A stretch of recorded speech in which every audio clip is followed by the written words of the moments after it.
The Norse realms had grown quiet in the years following Ragnarok. Snow drifted across the ruined bones of fallen giants, and the wind carried no more prophecies, only the soft murmur of a world learning how to breathe again. Kratos stood upon a ridge overlooking a frozen valley, his axe resting across his shoulder, his eyes tracing the pale horizon where Atreus had vanished long ago into a future he could not follow. For the first time in centuries, the Ghost of Sparta was not hunting anyone, he was listening, and somewhere within that stillness, he heard something that did not belong.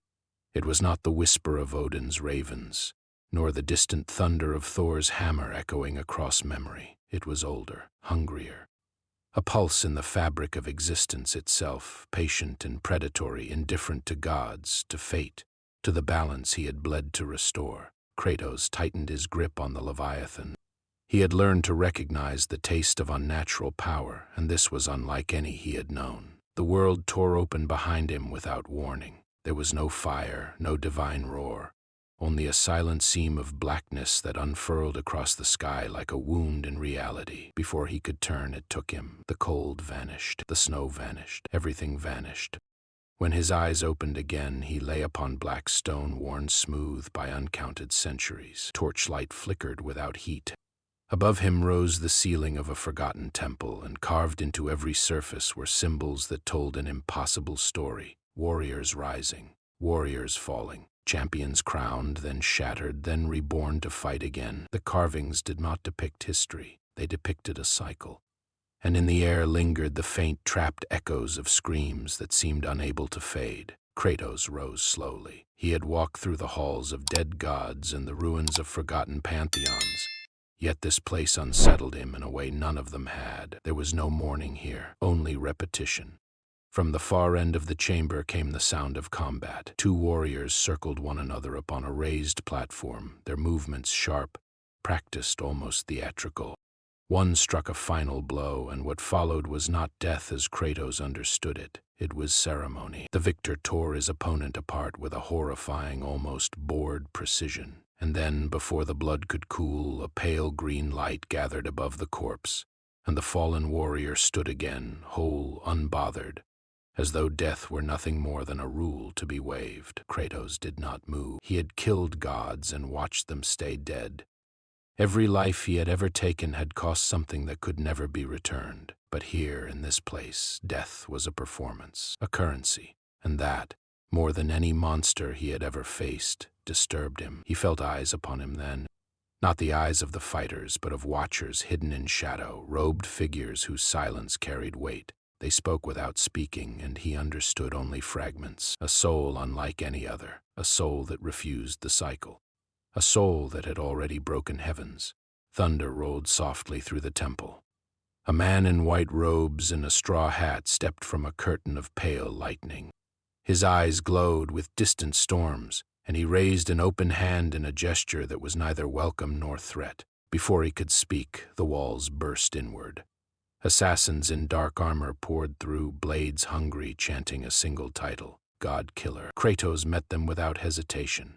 They fell in moments, broken beneath Spartan fury. Yet something was wrong. Their souls did not rise. They did not scream into any afterlife. They simply ended. The Stormcaller lowered his hand slowly, his voice grave. You have brought true death into a world that forgot how to fear it, and forces older than Shao Kahn have already begun to search for you. Raiden guided Kratos through corridors that seemed carved from the memory of storms.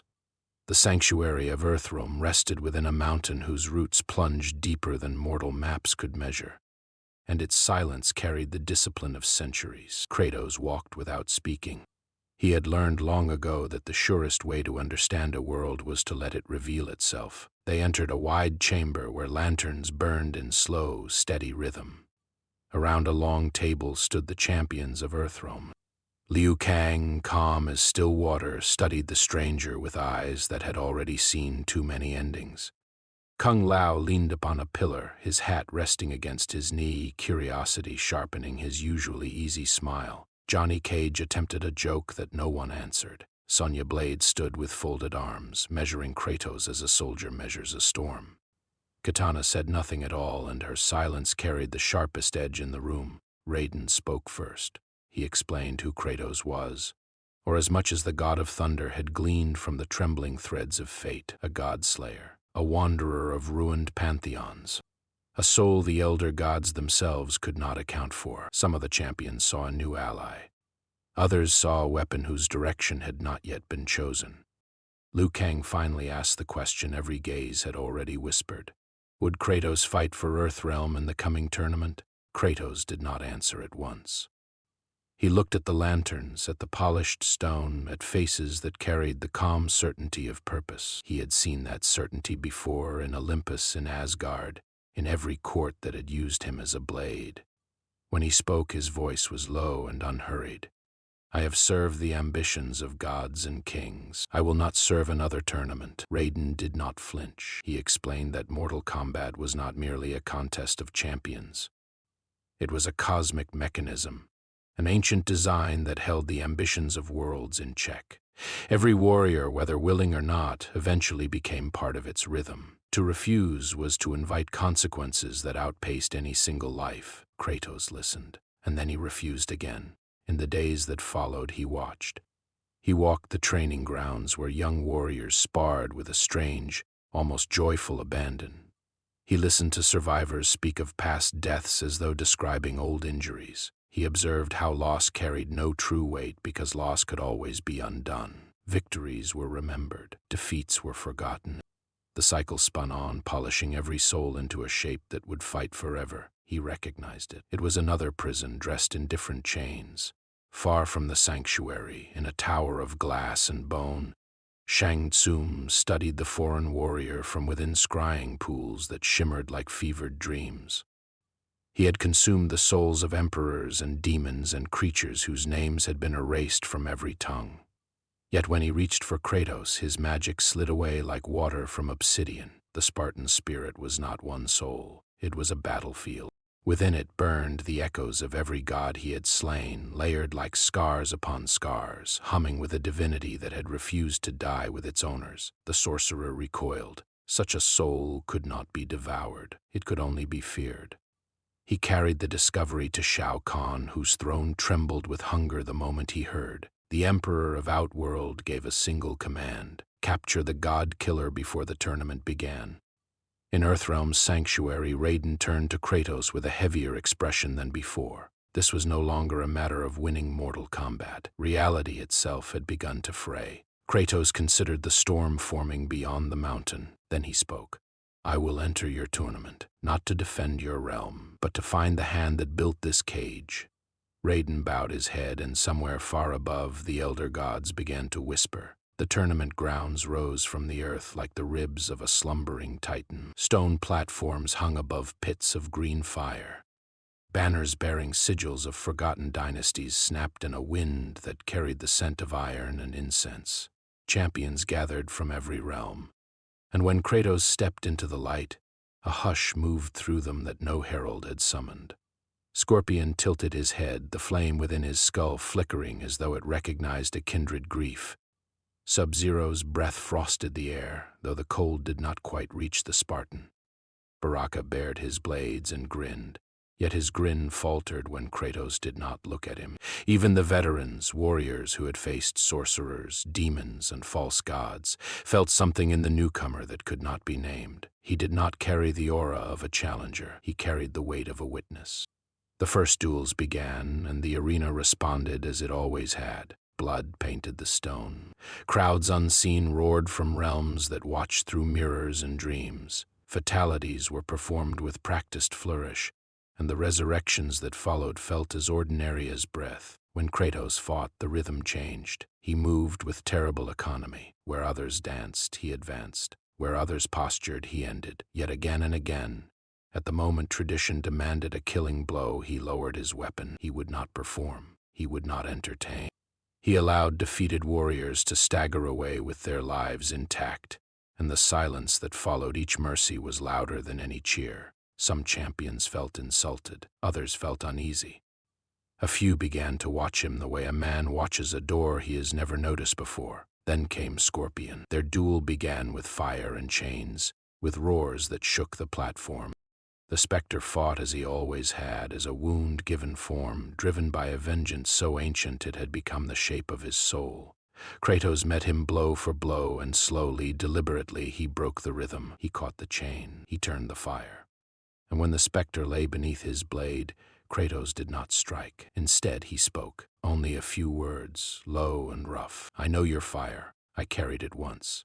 It does not warm. It only consumes." Scorpion did not answer, but the flame behind his mask trembled. The crowd of realms did not know what to do with mercy. Whispers spread. Some champions took heart. Others called the Spartan weak or cursed. Yet the tournament had already begun to shift, and beneath its stones, older things were stirring. In the Netherrealm, Quan Kai watched through a mirror of black water. He had seen many champions rise. He had never seen one refuse the tournament's hunger. To him, Kratos was not a warrior. He was an infection, the greatest threat to the balance of realms since the one being itself had been shattered. Deeper still, beneath the arena floor, ancient seals began to glow. Carvings older than Mortal Kombat itself pulsed with a slow, waking rhythm. Guardians who had slept since before the elder gods took their thrones, opened eyes of stone and shadow. Upon their chests inscriptions burned with new light, and though no living mouth spoke the words, every seer in every realm heard them. "One who has slain heaven shall end the game of death." In their high, cold council, the elder gods argued. Some demanded Kratos be struck down at once, before the prophecy took root. Others feared his destruction would tear open something worse. Their voices, usually one, fractured into many. Quan Kai seized the moment. In the depths beneath the arenas, he broke a seal that had held for uncounted ages. Something ancient stirred within the dark, something the tournament had been built in part to contain. Above, Kratos looked down at the trembling stone and knew, with the certainty of a man who had felt the earth shift beneath dying gods, that the true tournament had only just begun. The ruins lay outside time. To reach them, Raiden opened a path through a storm that did not move, and Liu Kang steadied the way with a flame that neither burned nor dimmed. Kratos followed in silence, his boots crossing thresholds where centuries thinned into whispers. When they arrived, they stood upon a terrace of pale marble that overlooked nothing at all, for the horizon here was memory itself. The archives were carved into a mountain that had never known geography. Symbols older than any known Mortal Kombat timeline covered its walls, and in the center of a great hall rested a stone tablet inscribed with a single unbroken record. Liu Kang read it first, and his face slowly emptied of color. The tournament had not been created to preserve peace. It had been created as a cage. Long before the elder gods took their thrones, a primordial intelligence had studied the young multiverse and reached a troubling conclusion. Every universe, given enough time, produced champions capable of killing gods. These champions were not anomalies. They were inevitable, and left unchecked, they would inevitably outgrow the pantheons that birthed them, dismantling the divine order universe by universe. The solution was elegant and terrible. Conflict could not be prevented, so it was ritualized. Death, the one true consequence, was softened into ceremony. Resurrection was woven into the rules. Champions were rewarded with glory rather than growth. War became entertainment. Heroes became predictable. And every universe learned, generation after generation, to pour its most dangerous souls into a machine that returned them polished and obedient. Kratos read the words a second time, then a third. His hand rested against the tablet as though testing its truth by weight. He had not been summoned to Mortal Kombat by chance. The system had reached for him. It had recognized in him the exact kind of soul it had been built to absorb. But it had miscalculated. He was not a champion in its language. He was the outcome it had been designed to prevent. Liu Kang sank to one knee, not in reverence, but in the collapse of a lifetime's certainty. Every sacrifice he had made, every friend he had buried and buried again, had been offered to a design that fed upon meaning itself. He whispered no words. He did not need to. The silence in the hall was already speaking for him. Raiden stood very still. He had served the elder gods with the discipline of storms. He had accepted their silences, their commands, their refusals to explain. Now he wondered how much of his purpose had ever been his own. How many of his choices had been guided by justice, and how many by the quiet gravity of a machine older than his lightning. Outside the ruins, the multiverse began to shift. Warriors long dead reappeared in cities that no longer remembered them. Rulers stepped from tombs bearing crowns from timelines that had been erased. Soldiers awoke in barracks where their names had been scrubbed from the walls. Reality began to remember lives that had never been allowed to happen. Cracks spread through every realm, faint at first like frost upon glass, then deeper, wider, humming with a pressure that had nowhere to go. Then the light changed. She stepped into the hall without a door.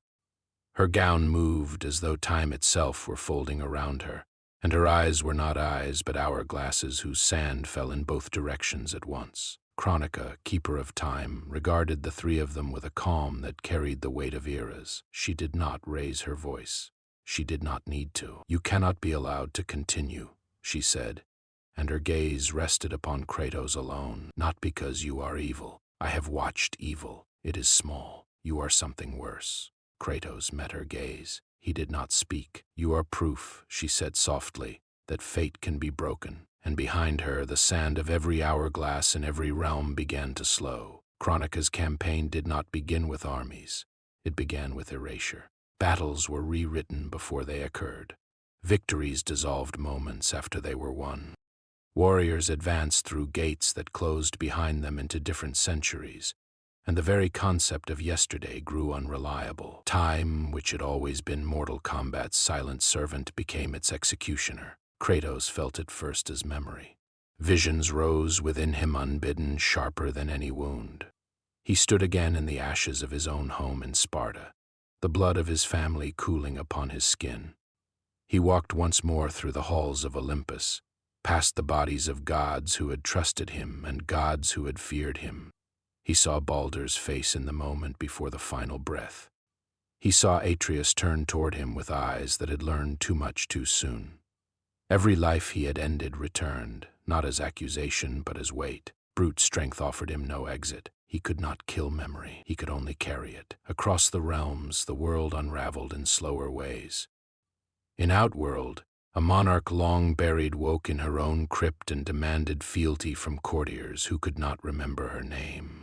In Earthrealm, cities blinked between architectures, their skylines shifting with each dawn as if the world itself were dreaming poorly.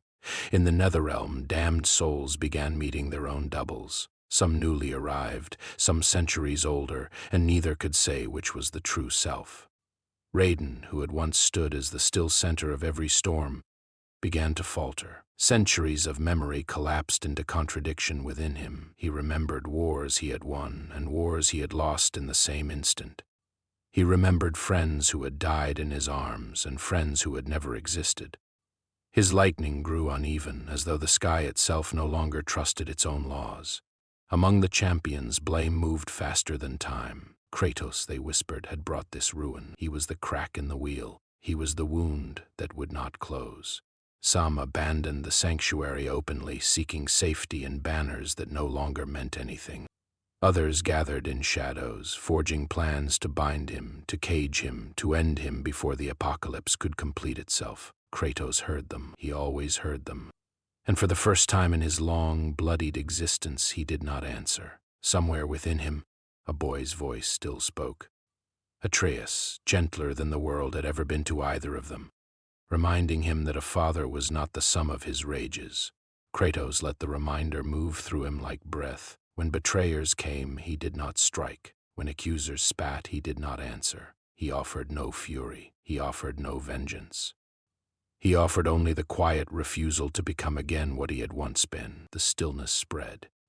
Liu Kang saw it and remembered why he had once believed in champions. Kitana saw it and lowered her fans. Scorpion, watching from a distance he could not explain, felt the fire within his skull dim to a steady, patient glow. One by one, warriors whose histories had been shattered by Kronika's rewrites chose, of their own will, to stand beside the man they had almost hunted. Hope did not roar. It gathered softly like snow upon stone. Yet Kronika did not need armies. She needed only time, and time was already hers. In the highest chamber of her tower, the hourglass turned upon itself, and its final ritual began. The barriers between Mortal Kombat's countless timelines thinned, then buckled, then broke. Skies split into skies. Cities layered atop cities. Warriors who had never met their own doubles suddenly stood face to face across a battlefield that had no coherent geography. Alternate realities poured into one another until the world itself became a single, impossible arena, and every era of Mortal Kombat stood together upon its uncertain ground. Kratos looked at the sky, where 3 suns and no suns burned at once, and understood. The final tournament had begun, and this time no cycle would revive its dead. The battlefield had no name. It could not be given one, for it belonged to no single realm and no single age. Beneath a sky torn into layered heavens, warriors from every fractured timeline stood upon ground that shifted between marble, ash, and glass. Behind them rose Kronika's hourglass, immense and unstable, its sand pouring upward as often as downward, and within its glow every possible fate flickered like candlelight in a storm. They came from everywhere, emperors clad in the armor of dead centuries, sorcerers whose names had been erased and returned, ninjas with faces they no longer remembered, champions who had died 100 deaths and been reborn without ever asking why. Gods walked among titans, specters stood beside dragons. Every history that Mortal Kombat had ever spun collided upon one uncertain field, each faction fighting for the version of destiny it still recognized as its own. At the center stood Kratos. He was not the largest figure upon the field. He was not the loudest. But he was the only being upon whom Kronika's hand could find no purchase. Time slid off him like rain from stone. She could not rewrite him. She could not unmake him. He had been forged in wars that predated her design, and every god within him had left its mark. He looked upon the battle and did not raise his weapon at once. He listened. He heard warriors shouting names of causes they could no longer define. He heard champions striking down foes who moments before had been their allies in other lifetimes. He heard the tournament's ancient rhythm still beating beneath it all, that terrible, patient pulse that whispered fight, die, return, fight again. He understood then that the hourglass was not the true enemy. It was only a vessel. The true enemy was the cycle itself, the belief that violence carried no weight, that death was theater, that every strike could be answered by another chance. This was the lesson every realm had been taught since the first tournament, and as long as that lesson endured, no victory would ever mean anything. Kratos closed his eyes. Within him burned the essence of every god he had ever slain, fragments of Olympus, echoes of Asgard, slivers of pantheons whose names had faded from mortal tongues. He had carried them for so long they had become part of the sound of his own breathing. They were the weight of his sins and the wellspring of his strength. He let them go. He did not scream. He did not pray.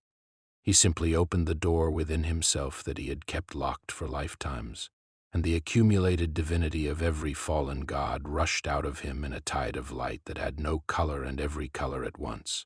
It poured across the battlefield, through the hourglass, into the metaphysical machine that had for eons rewritten every ending into another beginning. The engine faltered, then it shattered. Every combatant felt it in the same instant. A subtle, terrible clarity. The comforting hum beneath their world was gone. When a blade fell, it would fall for the last time. When a heart stopped, it would not start again. Death, exiled for uncounted ages, walked once more among them, and it walked as itself. The battle changed as though a spell had been broken. Warriors who had charged laughing now hesitated. Fatalities that had once been performances became unthinkable. Some fell to their knees, weeping for enemies they had killed 100 times without ever truly seeing. Others fought on, but with a desperation that revealed at last what every life was worth. Mercy, so long a rumor upon these fields, became a weapon sharper than any blade. Champions lowered their swords, and their enemies wept and lowered theirs in return. Kronika saw the ruin of her design and did not understand it. She had accounted for every rebellion, every uprising, every clever champion. She had not accounted for choice unshaped by fate. Liu Kang rose to meet her. He did not come as destiny's chosen. He came as a man who had been lied to and had, at last, decided what he believed. Around him, warriors from every timeline stood together, not because prophecy demanded it, but because they had chosen freely to end the game. The battle between them was long. It was not a duel of pure power. It was a duel of meaning. And when the last blow fell, it fell because he willed it, not because the cosmos required it. The hourglass shattered. The great machine of Mortal Kombat collapsed. Silence, real silence, settled upon the realms for the first time in ages. Peace did not arrive in trumpets. It arrived in small, uncertain gestures. A soldier lowered his helmet and did not put it back on. A healer knelt beside a wounded stranger whose banner had once been her enemy's. A mother in a border town waited at a window for a son who, this time, would either return or would not, and she understood at last what waiting truly meant. The realms began to learn a language they had almost forgotten. In Earthrealm, funerals lasted longer than they once had, for no one knew any longer when a name might be spoken again. Monuments rose slowly, carved with care, because there would be no chance to rewrite them. Children asked questions their parents could not answer, and the parents, for once, did not pretend otherwise. Outworld shuddered under the weight of its new stillness. Warlords who had ruled through spectacle discovered that spectacle no longer held their courts. Envoys crossed borders that had bled for centuries, offering words instead of steel, and though many failed and some were slain, others took root.